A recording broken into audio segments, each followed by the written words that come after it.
सुप्रभातम छात्रों, कैसे हैं? आशा करते हैं कि आप लोग घर में हैं, सेफ हैं, सुरक्षित हैं, कोविड-19 लड़ने में देश का सहयोग कर रहे हैं। तो साथ ही साथ आप अपने जो कर्म है उसको भी कर रहे हैं, यानी आपका कर्म क्या है? पढ़ना। आप घर में बैठ के पढ़ रहेंगे और हम लोग डेली आपको वीडियो प्रोवाइड कर रहे हैं, मटेरियल प्रोवाइड कर रहे हैं कि आप लोग भी अपने अध्ययन सुचारू रूप से आगे बढ़ाएंगे। जिस मेहनत साथ आप यहाँ पढ़ रहे थे, क्लास में पढ़ रहे थे, आशा करते उसी मेहनत के साथ आप घर में भी पढ़ रहे होंगे। हम आपका बराबर सहयोग कर रहे हैं, जो भी दिक्कत आए हम उसका समाधान करेंगे। तो आज हम संस्कृत प्रथम सेमेस्टर के अंतर्गत पिछली कक्षाओं में जो चर्चा हुआ था वो था नीति परक वाक्यों का श्लोक का अर्थ। डीएलएड के एग्जाम में 2 नंबर या 1 नंबर का, प्रशिक्षण में 2 नंबर या 1 नंबर का क्वेश्चन जरूर पूछता है। यह तो वो किसी श्लोक दे देगा, उसका अर्थ लिखने कहेगा। ये तो कहेगा कि आप किसी एक श्लोक लिखिए और उसका अर्थ लिखिए। इसलिए आप कम से कम घर में हैं, आपकी बुक में जो भी श्लोक दिया है देख लीजिए। जो महत्वपूर्ण है उससे तो कम से कम 50 श्लोक दिए होंगे, लेकिन जो सबसे महत्वपूर्ण है उसमें से कम 5 श्लोक आप कंठस्थ कर लीजिए। जैसे त्वमेव माता च पिता त्वमेव, ये वाला श्लोक, और महाभारत से इतने भी लिया गया है। जैसे यदा यदा ही धर्मस्य, ये वाला श्लोक, और जितने भी हैं आत्मा के बारे में जो कहा गया है, वो आत्मा न जीता है न मरता है, ये भी कहा गया है। ये जितने भी श्लोक हैं आप उनको कंठस्थ कर लीजिए। 1 बार 2 बार 3 बार 4 बार पढ़ लीजिए और उसको पढ़ने के बाद उसका अर्थ समझ लीजिए। यहाँ पिछले कक्षाओं में हमने आपको श्लोक का अर्थ बताया था। अब आज हम आपको नीति परक वाक्यों का सस्वर वाचन है, उसका अर्थ बताएंगे। कैसे वाक्य? नीति परक वाक्य, नीति परक वाक्य, वाक्यों का सस्वर वाचन। कैसा वाचन? सस्वर वाचन एवं अर्थ। नीति परक वाक्य में नीति की बात होती है, ऐसी बातें जो आपके काम की हो, जो नीति की हो, जिसे कहते हैं गागर में सागर भरना। यानी एक वाक्य रहेगा और इस वाक्य में उसका बहुत बड़ा अर्थ निकलेगा। संक्षेप में कहे तो उसे कहते हैं गागर में सागर भरने का काम कौन करता है? नीति परक वाक्य। नीति परक वाक्य में आप लोगों ने देखा होगा नीति शतक, शतक त्रय किसने लिखा है? एक राजा थे भर्तृहरि, उन्होंने 3 शतक लिखे हैं। कौन कौन सी? जब नीति परक वाक्य आएगा उसका भी बहुत ही इंपॉर्टेंट है। तो श्रृंगार शतक, नीति शतक और वैराग्य शतक। कौन कौन शतक हैं? श्रृंगार शतक,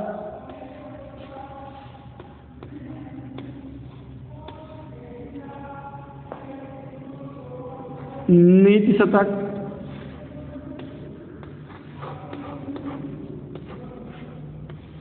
और वैराग्य शतक।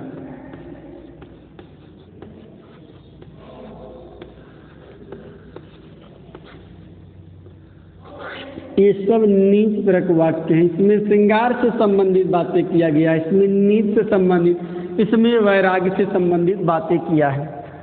आप लोग कहानी जानते होंगे, जितने लोग संस्कृत होंगे सब। किसने लिखा था? एक थे राजा भर्तृहरि।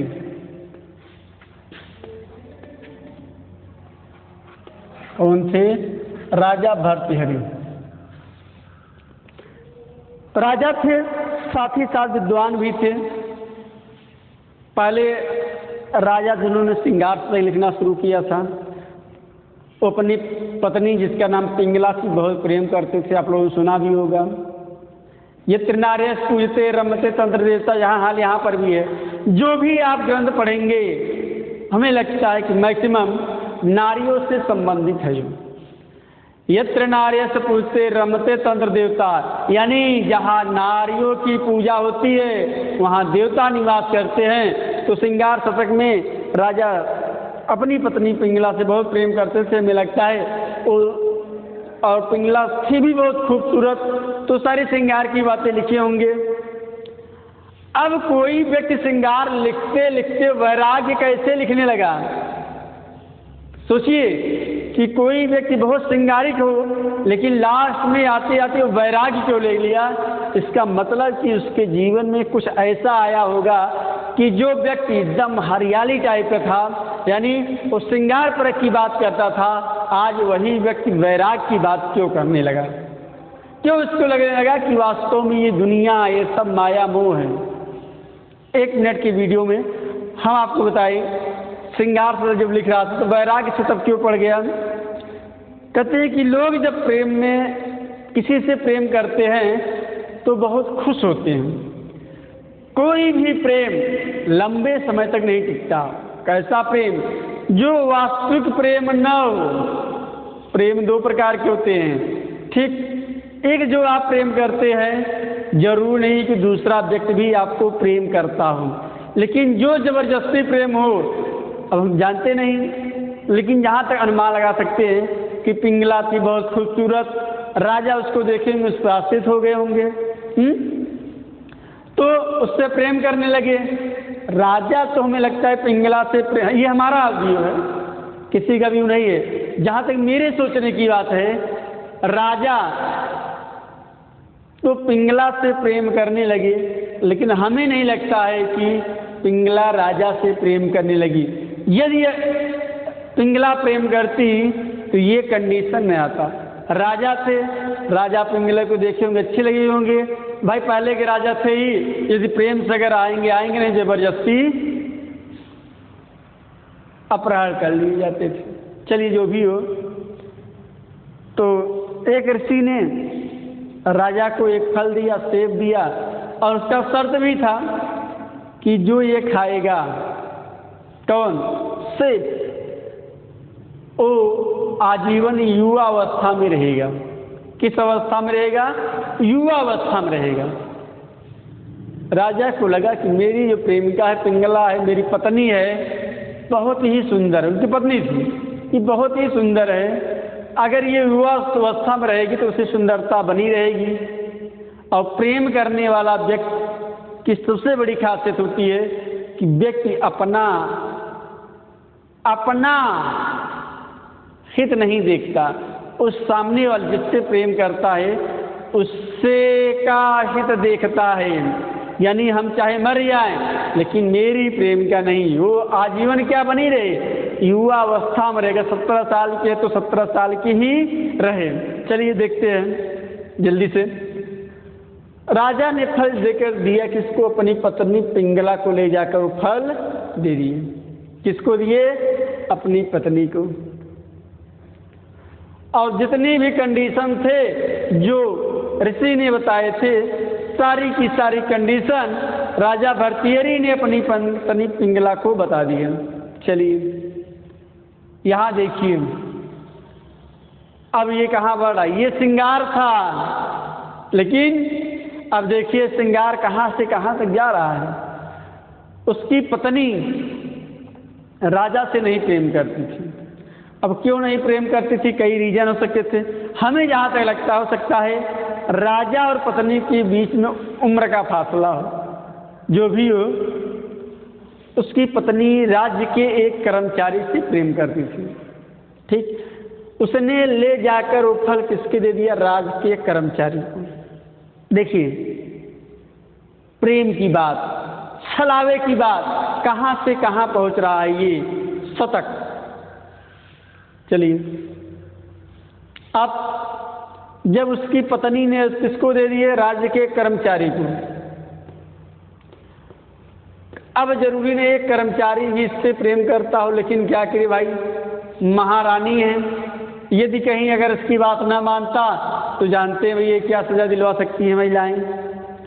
महिलाएं जबरदस्ती भी करना जानती, क्या सजा इसलिए कर्मचारी ने सोचा भैया मोदी की जैसे जान है तो जहान है, तो उसने क्या किया, मान लिया। अब ये कर्मचारी और किसी से प्रेम करता था, ये एक वेश्या से प्रेम करता था। देखिए, एक वेश्या से प्रेम करता। कर्मचारी ने सोचा कि चलिए प्रेम प्रेम होता, चाहे वेश्या चाहे जो हो, तो उसने ले जाकर फल किसको दे दिया, वेश्या को। और सारी कंडीशन जो पिंगला ने बताई थी, महारानी बताई थी, वही कंडीशन बता दिए। अब देखिए वेश्या किससे प्रेम करती थी, वो राजा से प्रेम करती थी। जब इसने जो जो कंडीशन राजा ने इनको इनके यही कंडीशन सेम टू सेम बता दी, राजा भौचक, ये क्या हो रहा है? हमने तो जो फल था वो अपनी पत्नी को दिया था, कि वेश्या के पास कैसे आया? राजा ने पूछे होंगे तो उसकी पत्नी वेश्या आना कहा, नहीं भैया आप फल खाइए, कुसली क्यों गिन रहे हैं? हाँ, आपको फल खाने से मतलब है तो कुसली क्यों गिन रहे हैं? तो उन्होंने ये जो फल था किसको दे दिया?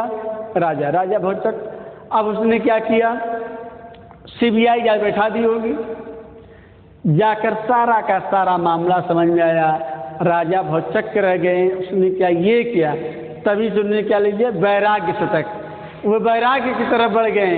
अब वो श्रृंगार की बात ना करके वैराग्य की बात करने लगे कि भैया प्रेम रोम कुछ नहीं होता है, सिर्फ छलावा है, छलावा धोखा है और कुछ नहीं है। कुछ पल तो आपको सुख देता है लेकिन लाइफ टाइम दुखी देता है। चाहे जिस प्रकार, सब लोग समझदार हैं, समझ भी रहे होंगे कि जो प्रेम होता है ये क्षणिक सुख देता है, बाद में बहुत ही दुख देता है। तो याद रखिए इस कहानी के बारे में। तो त्रय शतक किसने लिखे, नाम ही दिया गया है त्रय शतक। त्रय मतलब 3, किसने लिखा है?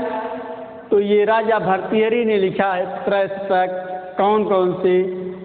श्रृंगार शतक, नीत शतक और वैराग। नीत में बहुत अच्छी अच्छी बातें इन्होंने लिखी है, नीत की बात। चलिए आप चलते हैं, आपको नीत की बात बता दें। सबसे पहले लोग पहले भी कहते थे, आज भी कहते आ रहे हैं कि जो भी बोलिए सत्य बोलिए, सत्य के सिवा कछ मत बोलिए, कुछ मत बोलिए, क्योंकि अगर आप सत्य बोलेंगे तो सुखमय जीवन व्यतीत करेंगे, असत्य बोलेंगे तो नींद नहीं आएगी, चाहे जिस क्षेत्र में आप देख लीजिए। तो देखिए कहा गया है कि सत्यम बुरियात प्रियम बुरियात न बुरियात सत्यम अप्रियतम। जो भी बोलो सत्य बोलो, यानी सत्य बोलना चाहिए, प्रिय बोलना चाहिए, अप्रिय सत्य नहीं बोलना चाहिए। कैसा सत्य? जो अप्रिय हो वो नहीं बोलना चाहिए। देख लीजिए कहा गया है क्या, सत्यम बुरियात, सत्यम बुरियात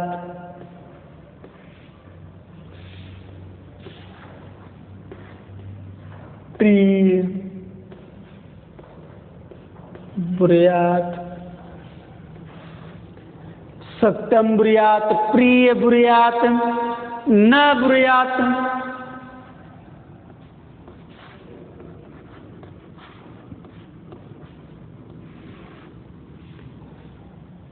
न बुरियात क्या नहीं बोलना चाहिए? सत्यम,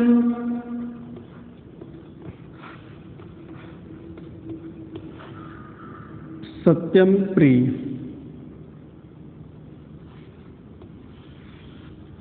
सन विच्छेद करेंगे, सत्यम प्लस अप्रिय। देखिए सत्यम बुरियात प्रियम बुरियात न बुरियात, सत्यम प्रिय यानी अर्थ देखिए इसका, सत्य बोलना चाहिए। कैसा बोलना चाहिए? कैसा बोलना चाहिए भाई बताइए आप लोग? सत्य बोलना चाहिए।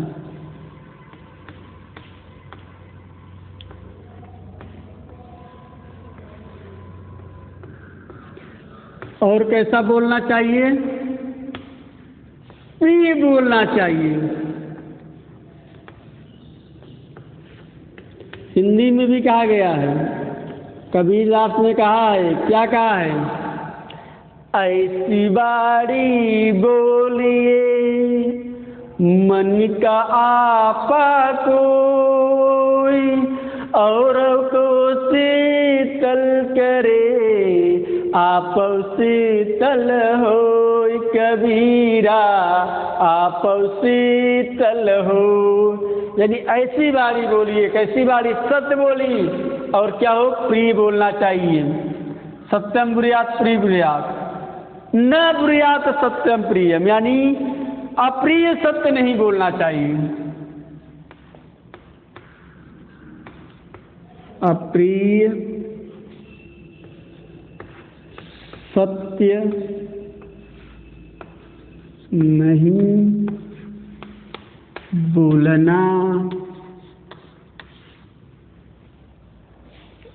चाहिए।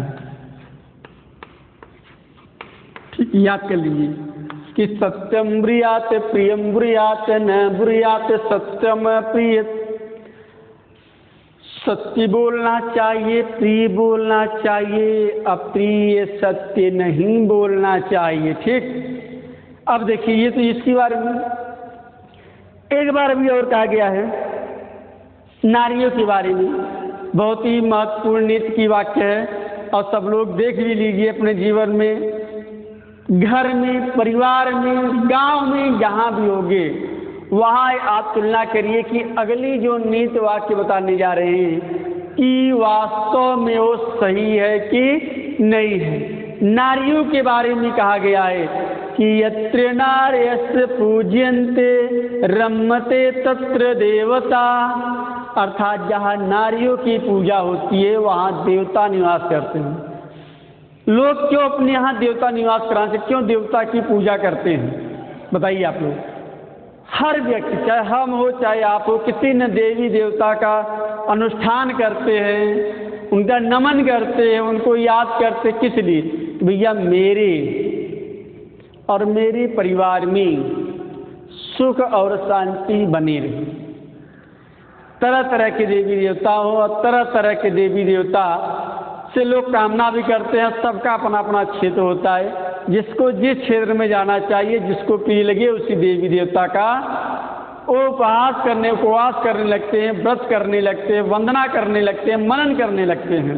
ठीक, तो देखिए नारी के बारे में कहा गया है कि देवता कब निवास करते हैं। देख लीजिए, यत्र नार्यस्तु, दूसरा है, ये पहला था, यत्र नार्यस्तु पूज्यन्ते रमते तत्र देवता। यत्र नार्यस्ति पूज्यन्ते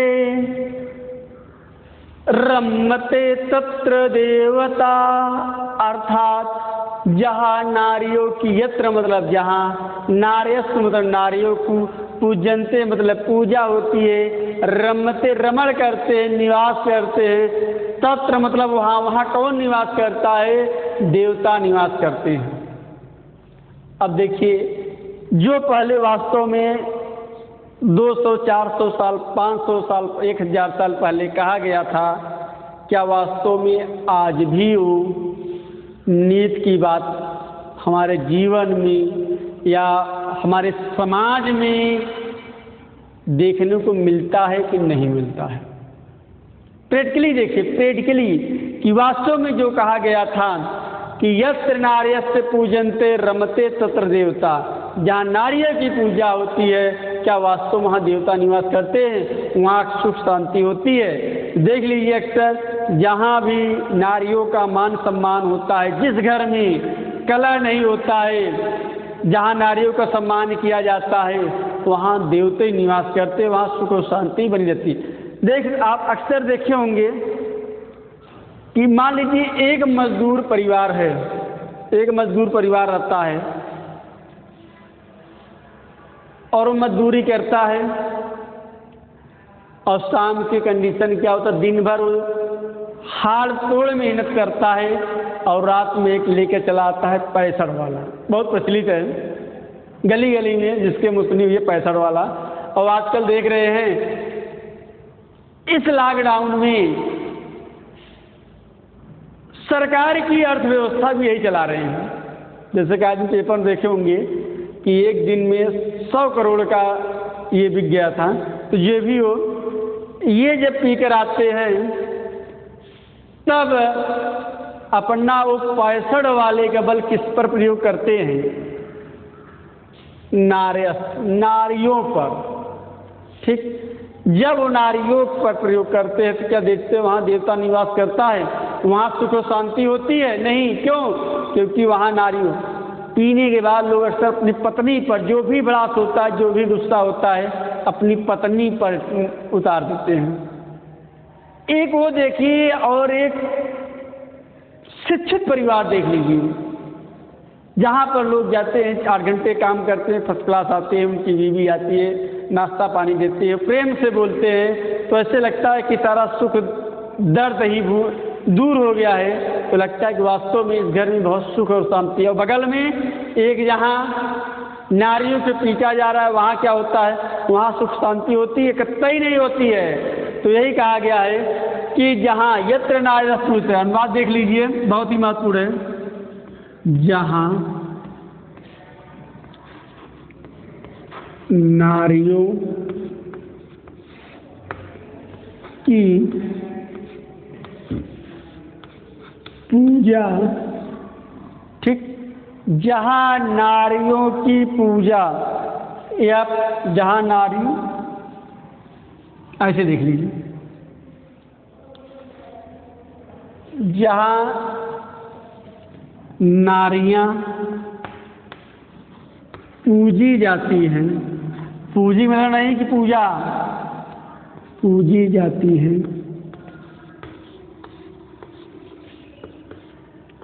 वहाँ देवता निवास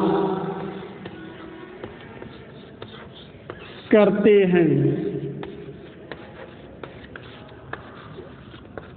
एक एंगल नहीं, कई एंगल से देख लीजिए। जहाँ नारियां पूजी जाती हैं, पूजी मतलब नहीं कि उनको अगरबत्ती से पूजा जाता है, भैया, जहाँ नारियों का मान और सम्मान होता है वहाँ पर देवता निवास करते हैं।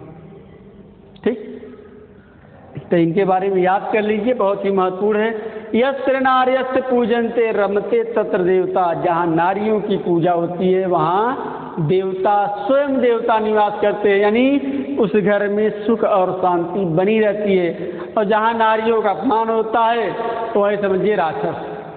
भैया सिंपल सी बात है, समझना हो तो समझ लीजिए। इसलिए अगर घर में सुख शांति चाहिए तो इनका सम्मान करिए। ठीक, नारी है, देखिए कहा भी गया है, इसी नारी को कई रूप दिया गया। कोई कहता है दुर्गा, कोई कहता नहीं काली है। किसके आधार पर? उनके स्वभाव के आधार पर। यही लक्ष्मी है, यही कुलक्षणी भी है। ठीक, अगर आप पूजा करेंगे तो लक्ष्मी होंगी, नहीं होंगी तो कुलक्षणी। जब ये जिस पर आते तो एक तूफान उठाती हैं, कहा भी गया है। इसलिए चलिए नेक्स्ट देखते हैं। तो बहुत महत्वपूर्ण था और हर जगह ही काम देता है कि यत्र नार्यस्य पूज्यन्ते रमते तत्र देवता, अर्थात जहाँ नारियों की पूजा होती है वहाँ देवता निवास करते हैं। एक देखिए ज्ञान की बात देखिए, कहा जाता है कि ज्ञान ऐसा होना चाहिए जिसका उपयोग होना चाहिए। तो संसार में बहुत सारे ज्ञान की बातें हैं, लेकिन ऐसी बात होनी चाहिए जो आपके उपयोग में हो। कहा गया है कि ज्ञानम भारम क्रिया बिना। ठीक, ज्ञानम भारम क्रिया बिना। ठीक, कहा गया है कि उपयोग में न आने वाला ज्ञान किसके समान है भार में। ऐसा ज्ञान जो कोई क्रिया न हो, जो कोई कार्य न करता हो, वो किसके समान है? भार के समान है। यानी उसको आप ढो रहे हैं, क्या मतलब भाई से जानते हैं। तो ऐसा ज्ञान लीजिए कि जो आपको उपयोग में आने वाला हो। ऐसा भार मत लेकर चलिए सर पर कि जो उपयोग न रहा हो। ब्लैक क्या हो जाएगा? ब्रेन हेमरेज हो जाएगा ज़्यादा सोचेंगे तो।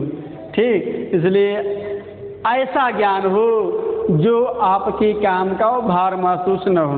देखिए, उपयोग में न आने वाला,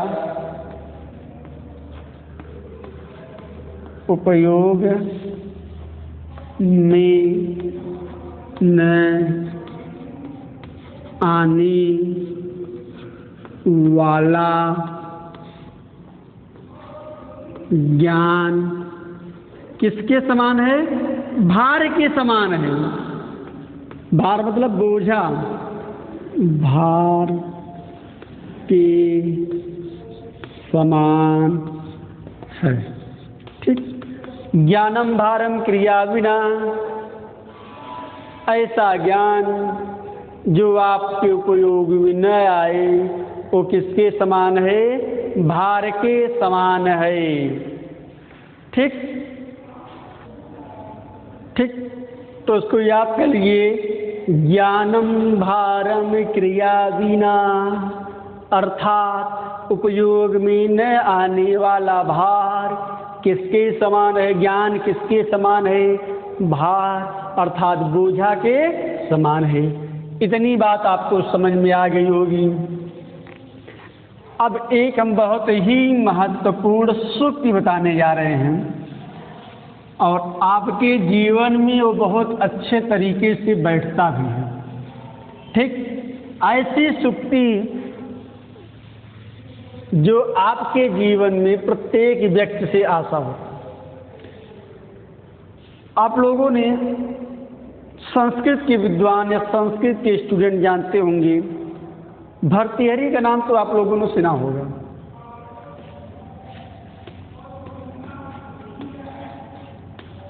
भर्तृहरि, राजा भर्तृहरि, इनकी तो चलिए इनकी चर्चा हो चुकी है।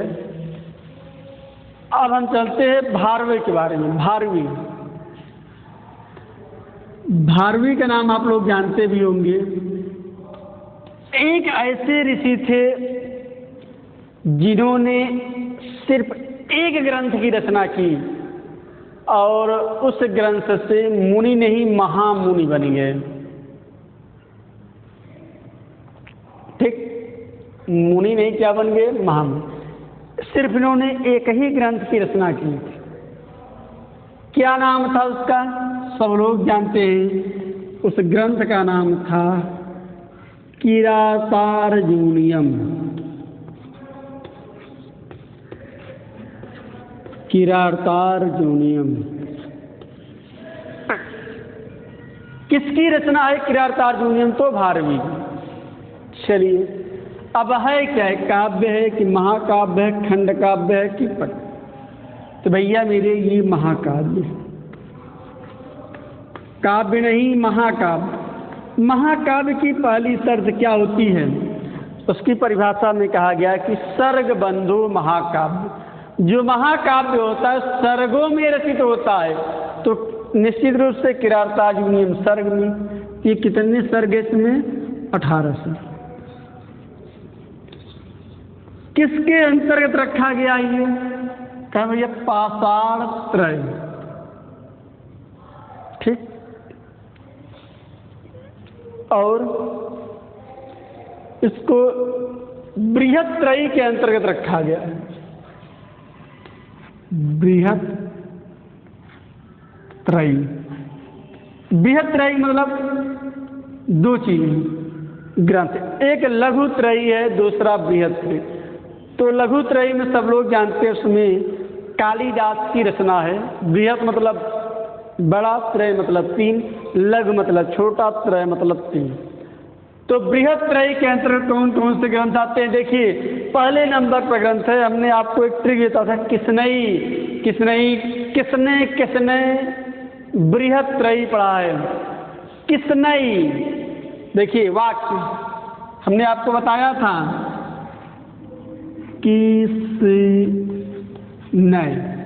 किसने बृहत्त्रयी पढ़ा है? तो की का मतलब किरातार जूनियम, बहुत ही महत्वपूर्ण एग्जाम में पूछता भी है। सी का मतलब शिशुपाल वध, शिशुपाल। नय का मतलब नैषधीय चरितम। तो पहले नंबर पर कौन सा ग्रंथ है बृहत्त्रयी का? तो बृहत्त्रयी का पहले नंबर पर जो ग्रंथ है यही है आपका किरातार्जुनीयम। ठीक, नाम ही है किरातार्जुनीयम में किरात कौन है? किरात वेशधारी शंकर है, अर्जुन मतलब अर्जुन। तो कभी कभी पूछता है कि किरातार्जुनीयम किस महाकाव्य से लिया गया है या कहाँ से लिया गया है? तो ये महाभारत से लिया गया है। जब महाभारत से लिया गया है तो महाभारत की कहानी जानते ही है। महाभारत कहाँ शुरुआत है? पिछले वाला शुरू, यत्र नार्यस्त पूजते रमते तत्र देवता। जहाँ नारियों की पूजा होती है वहाँ देवता निवास करते हैं, अन्यथा वहाँ देख। तो देखिए महाभारत में नारी का अपमान हुआ था, इसलिए वहाँ पर युद्ध नहीं महायुद्ध हुआ था। यदि वहाँ सम्मान होता तो वहाँ सुखमय जीवन होता, तो न महाभारत होता, न आज हम लोग उसको याद करते, न गीता की रचना होती, न श्री कृष्ण न अर्जुन कुछ न कुछ जो भी हो। तो चलिए उसमें एक सुक्ति है, हितम मनुहारी, हितम मनुहारी च दुर्लभ वचः।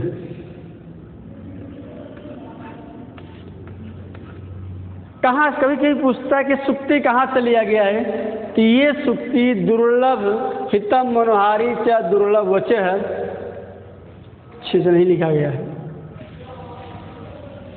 हितम मनोहारी च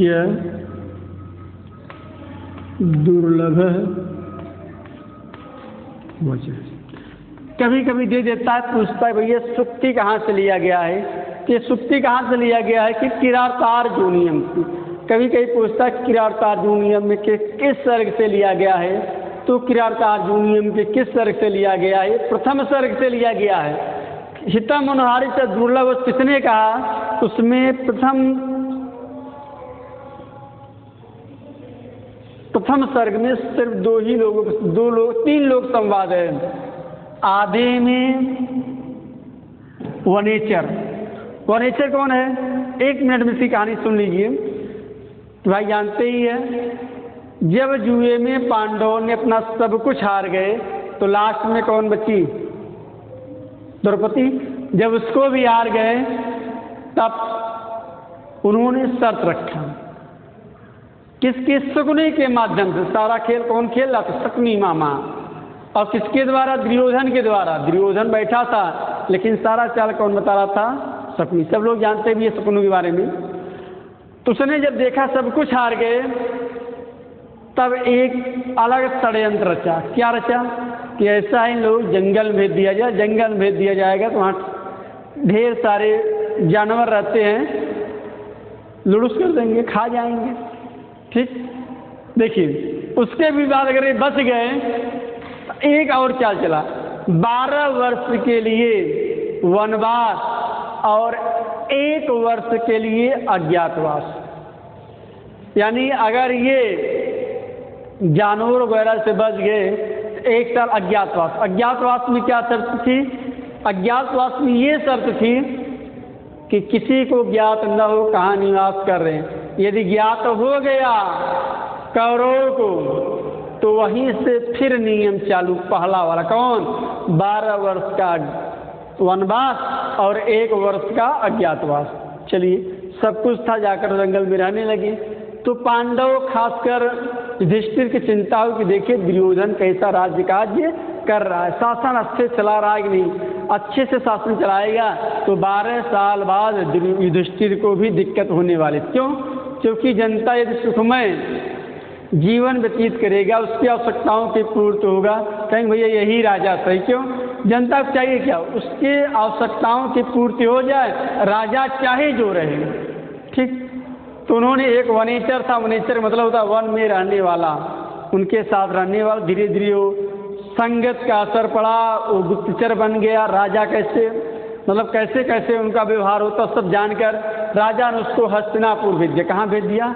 हस्तिनापुर। जब हस्तिनापुर भेजे तो सारा काज जान के वापस लौटा। वही कह रहा है कि महाराज जब बोल रहा है कि हितम मनोहारी च दुर्लभ वचन, हम जो कहने जा रहे हैं वचन कैसा होगा, जरूरी नहीं हो कि आपको हित में ही हो, मन में हरने वाला भी हो। क्यों? क्योंकि ऐसा वचन जो हितकारी भी हो और मन को हरने वाला होता है, कठिन होता है। जैसे एक बाप या एक पिता अपने पुत्र को जब कहता है तो पुत्र को वचन कैसे लगता है? कहता है चुभता है, एक एक शब्द उनका चुभता है। क्यों चुभता है?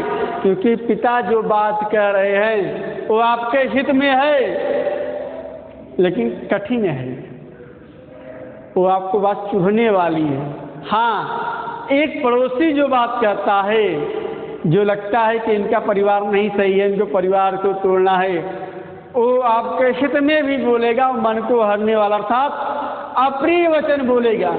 अप्रिय वचन ही होते हैं जो हितकारी भी होते हैं, मनोहारी होते हैं। कैसे वचन होते हैं? मैक्सिमम अप्रिय होते हैं। और कोई भी सच्चा अगर आपका मित्र होगा तो क्या वो आपके हित में बोलेगा, चाहे आपको मन को हरने वाला हो या ना हो आपके। यही देखिए इसका अर्थ सिंपल सा चीज है, हितकर और मनोहारी वचन दुर्लभ होते हैं। हितकर और मनोहारी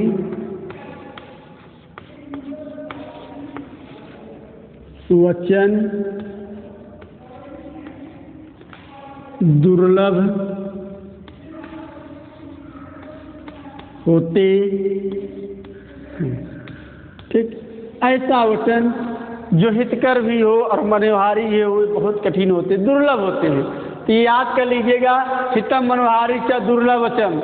हितकम मनोहारी च दुर्लभ वचन कहाँ से लिया गया है? किरातार्जुनीयन से। इसका क्या अर्थ होता है कि ऐसा वचन जो हितकारी भी हो और मन को हरने वाला भी हो, दुर्लभ होता है। ठीक, तो ये आप कंठस्थ कर लीजिए, बहुत ही इम्पोर्टेंट है। ये कहाँ से लिया गया है? किरातार्जुनीयन से लिया गया। किस सर्ग से लिया गया? प्रथम सर्ग से लिया गया है। किसने कहा है? वनेश्वर ने कहा है। किससे कहा है? युधिष्ठिर से कहा है। ठीक,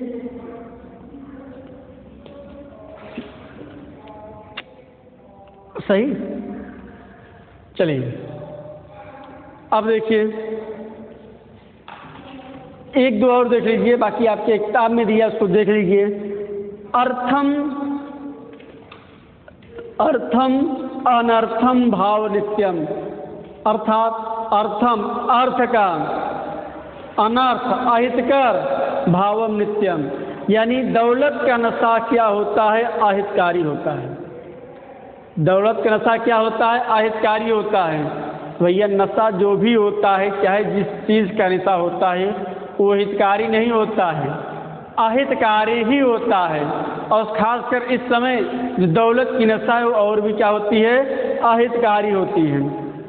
दौलत की बात आती है, धन की बात आती है, तो इसके बारे में कहा गया है कि धन की 3 गत होती है। भाई जिसके भी पास धन हो ध्यान से सुनिएगा, धन की 3 गत होती है। जिसके पास भी धन है, आज नहीं कल वो व्यय होने वाला है, नष्ट होने वाला है। एन केन प्राकेण किसी भी प्रकार। तो क्या होता है, धन की तीन गति क्या होती है? आपके पास धन है तो उसका तीन ही प्रकार से आप उसका उपयोग करेंगे। कौन सा करेंगे? दानम, ये तो भैया किसी को दान में दे दीजिए कुछ, ठीक, एक गति हो गई, दान में दे दीजिए। दूसरा भोगम, उस धन का आप भोग करिए, भोग करिए, दान में दीजिए।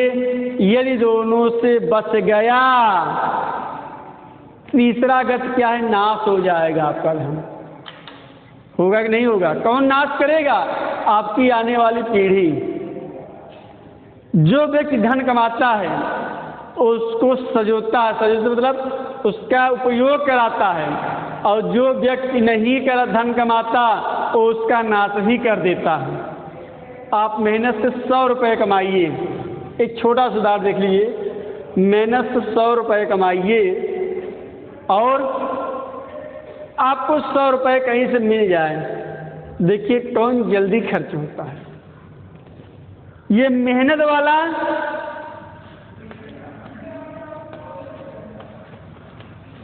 कि ये जो आपको मिला हुआ है, कहीं से मिल गया ये धन, ये वाला। तो यही है ना, कहा भी गया संस्कृत में, दानम भोगम, दानम भोगो नास्ति त्रियो गंतव्यो भवन्ति वित्तस्य, अर्थात दानो भोगो नाशस्य त्रिशो गतो भवन्ति वित्तस्य, वित्तस्य गतो भवन्ति। तीन गतियां होती है, त्रिश, त्रिश मतलब तीन गतियां होती है, किसकी? वित्त की, धन की। कौन कौन से? ये तो आप भैया उसका दान करिए या तो भोग करिए, अन्यथा वो नष्ट हो जाएगा। तो देखिए, यदि आपने दान किया तो ठीक है, 100 रुपये की बात है, व्यय तो होगा ही, लेकिन केवल जल्दी नष्ट होता ही दिख रहा है। 100 रुपये अगर आप मेहनत से कमाए तो कहीं भी अगर उसको आप 10 रुपये खर्च करने जाएंगे तो यार सोचेंगे उसके 10 बार 15 बार, यार इतनी मेहनत से मैं 8 घंटे में कमाए, 10 घंटे में कमाए, 1 घंटे में 10 रुपये, और 10 रुपये के लिए हमने कितना मस्ती नवाया। नहीं नहीं, हम ये पैसा नहीं खर्च करेंगे, हम इसको और अच्छे करेंगे। अगर आपको 10 रुपये पिताजी ने दे दिया किसी का, कहीं यार चलो आज पार्टी हो जाए, 10 रुपये का मैंने मेहनत से थोड़ी आया है, पिताजी के ले लिए हैं, उसी के पर्स में से निकाल लिए, माता जी के में बटुए में से निकाल लिए, चलो 10 रुपये पार्टी। वो 10 रुपये आपका तुरंत चला जाएगा और ये 10 रुपये नहीं। जैसे कोई विरासत में कोई चीज़ पाता है तो बहुत जल्दी नष्ट हो जाता है। क्यों? क्योंकि जानता है कि बहुत आसानी से आया, जहाँ भी खर्च करेगा उसको कष्ट नहीं होगा। तो इसीलिए कहा गया है कि धन की तीन गति होती है भैया, ये तो दान कर लीजिए, ये तो उसका स्वयं उपयोग कर लीजिए, नहीं तो नष्ट हो जाएगा, कोई न कोई इसको नाश करेगा, और खासकर आने वाली आपकी पीढ़ी। चलिए, ये रहा आज हमारा नीतिपरक वाक्यों का। एक और कहा गया, सा विद्या या मुक्ति, जहाँ विद्या होती वही मुक्ति मिलती है। तो हम आप विद्या क्यों ग्रहण कर रहे हैं? किसी मुक्ति के लिए ग्रहण कर रहे हैं भैया, हमारे आने वाला जीवन सुखमय हो। पहले जो विद्या था वो ज्ञान के लिए होता था, आज का विद्या जो है वो वित्त के लिए हो रहा है, धन के लिए उपयोग हो रहा है। तो चलिए आज यही, अब नेक्स्ट हमारा टॉपिक शुरू होता है, संस्कृत में संख्याओं का ज्ञान। नेक्स्ट है हमारा अगली टॉपिक, संस्कृत में संख्याओं का ज्ञान। डीलेट के अंतर्गत संस्कृत में संख्याओं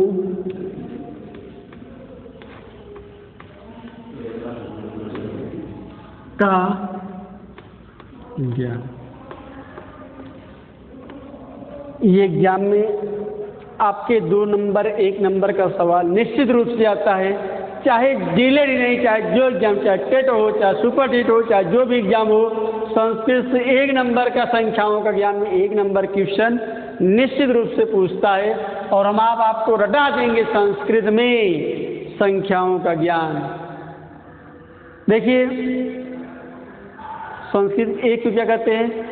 एक है, दो है, हमारे साथ आप भी गिनते चलिए, एक है तो एक है, 2 है तो 2 है, 3 है तो 3 है, 4 है तो चत्वारः, 5 है तो पंच, 6 है तो षट, 7 है, 7 क्या क्या होगा सप्तम या सप्त, 8 का अष्ट, 9 का 9, 10 का 10, 11 का एकादश।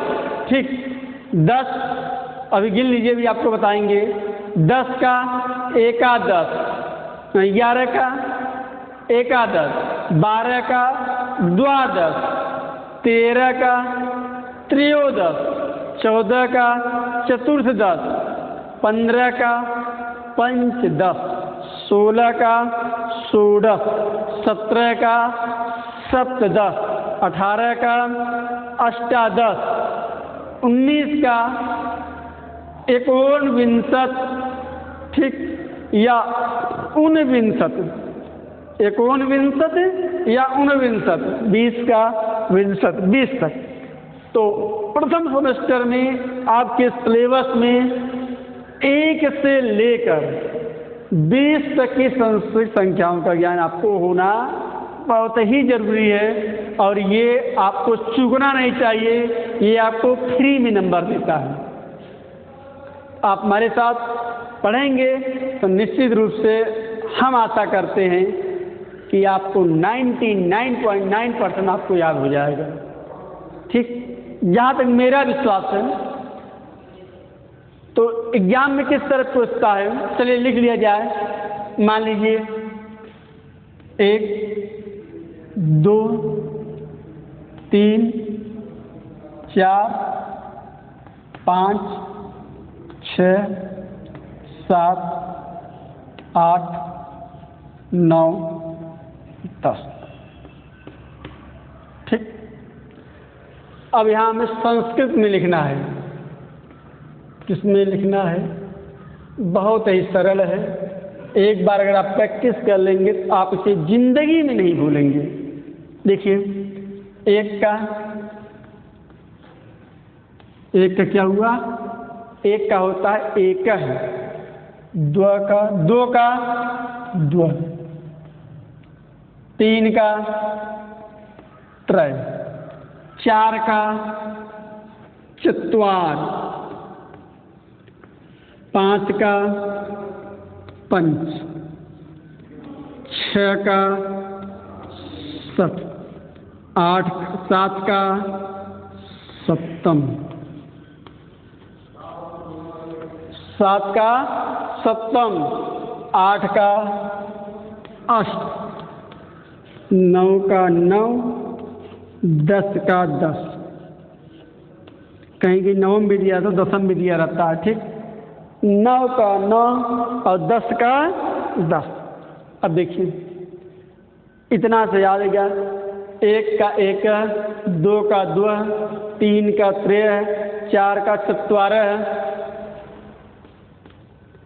5 का पंच, 6 का षट, 7 का सप्तम, 8 का अष्ट, 9 का 9, 10 का 10। अब देखिए 11 वाला बहुत ही सरल है। क्या होता है?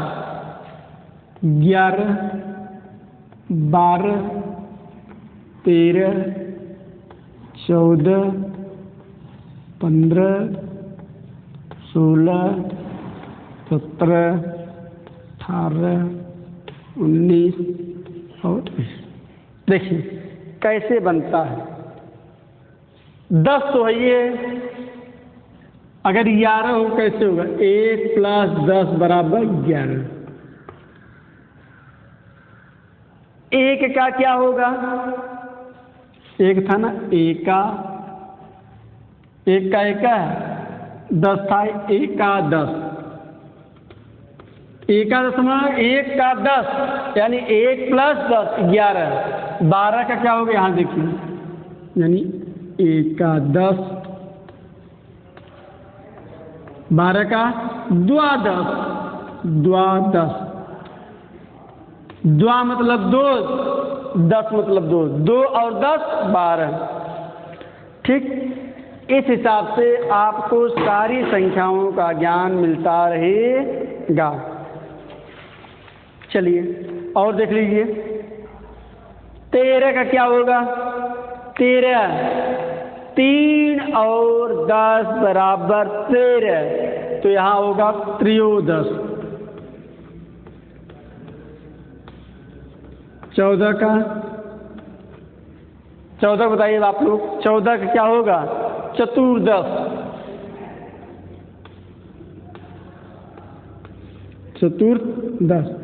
15 का पंचदश।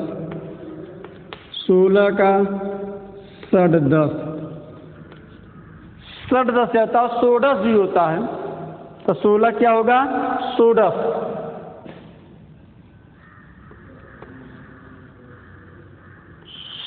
16 का होता है क्या? कि षोडश। 17 का सप्तदश। 17 क्या होगा? सप्तदश। 18 का अष्टादश।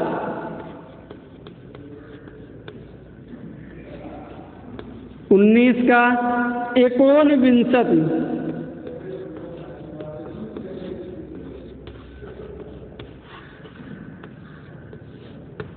20 का विंशति।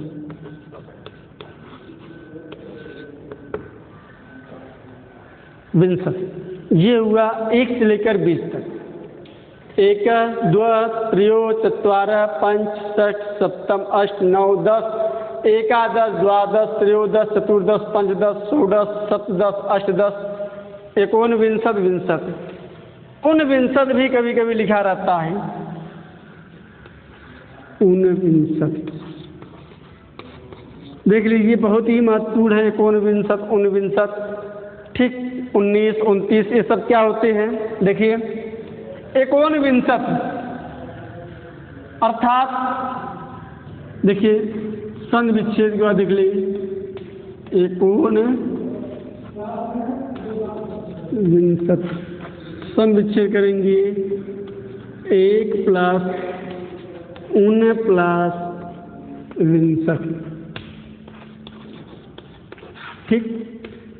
1 मतलब 1, ऊन मतलब कम, विंशति मतलब 20। 20 से 1 कम तो कितना हुआ? 20 से 1 कम 29, यानी एकोनविंशति। यही एकोनत्रिंशति होता तब। 30 से 1 कम एकोनत्रिंशति, 30 से 1 कम अर्थात 29। एकोनचत्वारिंशति 40 से 1 कम अर्थात 39। एकोनपंचाशत् 50 से 1 कम अर्थात 49। एकोनषष्टि 60 से 1 कम अर्थात 59। इस हिसाब से क्वेश्चन आपको बहुत पूछते हैं। 29, 39, 49, 59, ठीक। मान लीजिए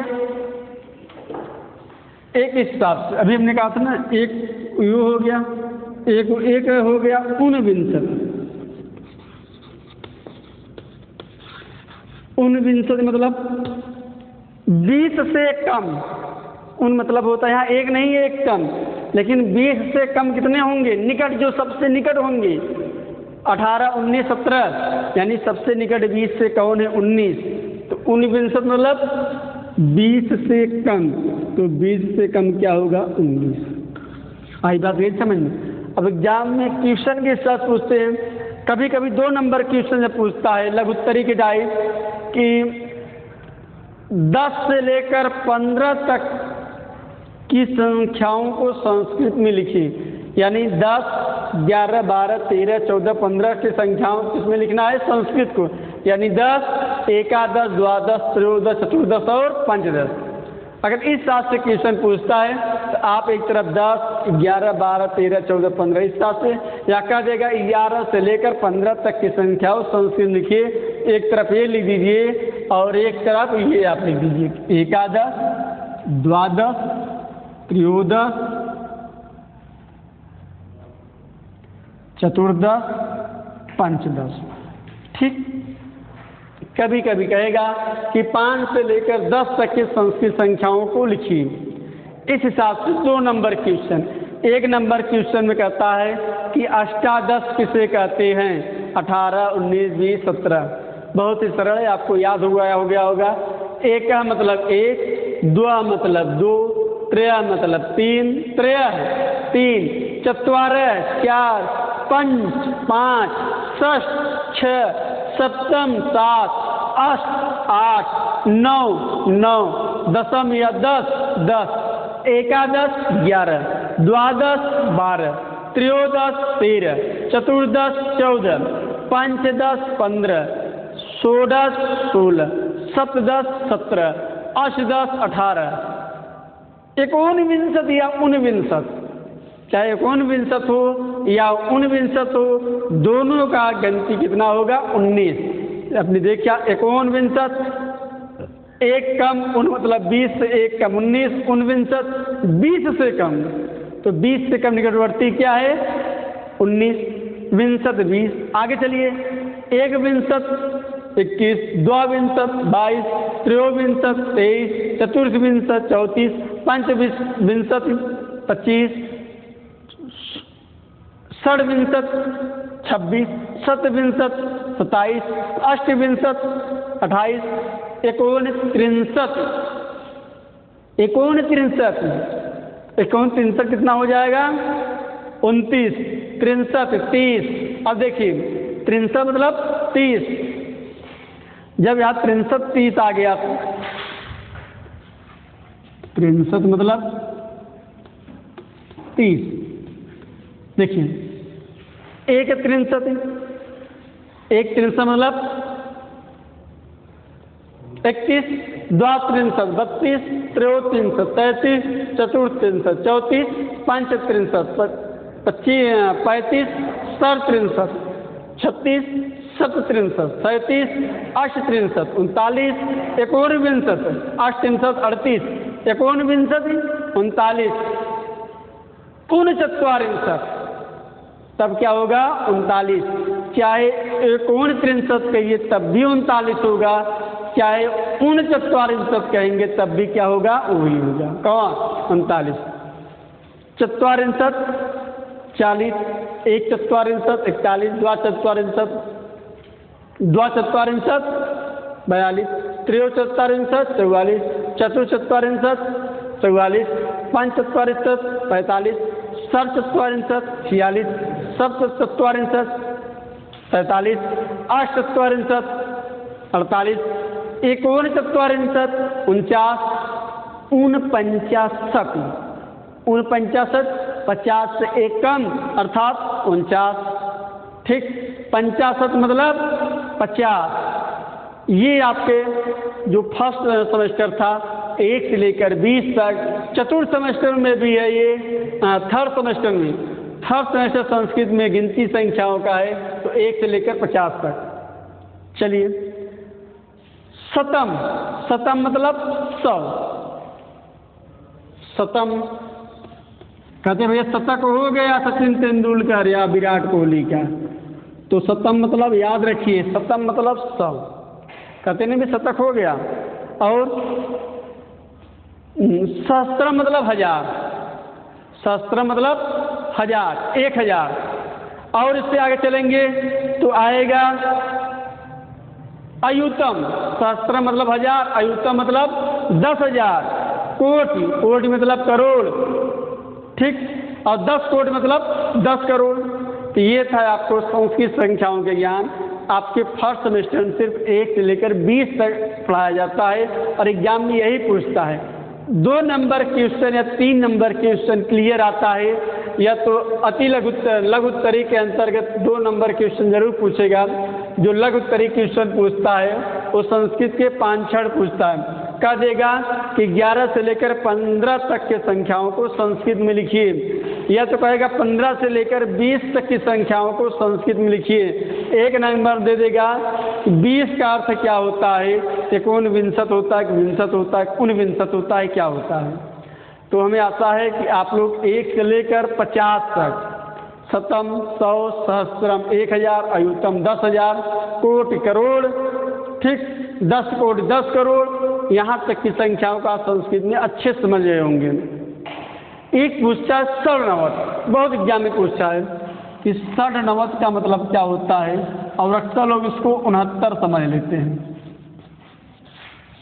लेकिन है कितना? षड मतलब 6, नवत मतलब 90, 90 + 6 = 96। तो षड्नवत का मतलब कितना होता है? षड्नवत का अर्थ होता है 96। ठीक, तो आशा करते हैं कि आप इसको याद कर लेंगे, रट लेंगे और अच्छे से याद कर लेंगे।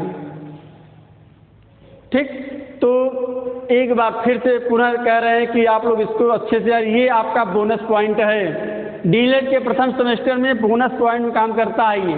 3 नंबर का क्वेश्चन आपका गड़बड़ नहीं होना चाहिए, हम आशा करते होगा भी नहीं। यहाँ से लेकर आप यहाँ तक एक बार इसको पढ़िए, फिर इसके बाद लिखिए, 1 बार 2 बार 3 बार है कुछ नहीं। 10 आ गया, देखिए 10 10 10 10 10 था ही, एकादश, द्वादश, 1 10, 2 10, 3 10, चतुर्दश, 5 10, 6 10, 7 10, 8 10, 19 या 19, 20 से एक कम, इस हिसाब से जितने भी होंगे 63 है, 1 63, 2 63, 3 63, 63 यहाँ रहेगा ही, फिर बदलेगा आपका, ये भी कहाँ नहीं बदलता, 1 2 3 4 5 6 7 8 9 10। क्लियर? कोई दिक्कत नहीं होनी चाहिए। ठीक, धन्यवाद।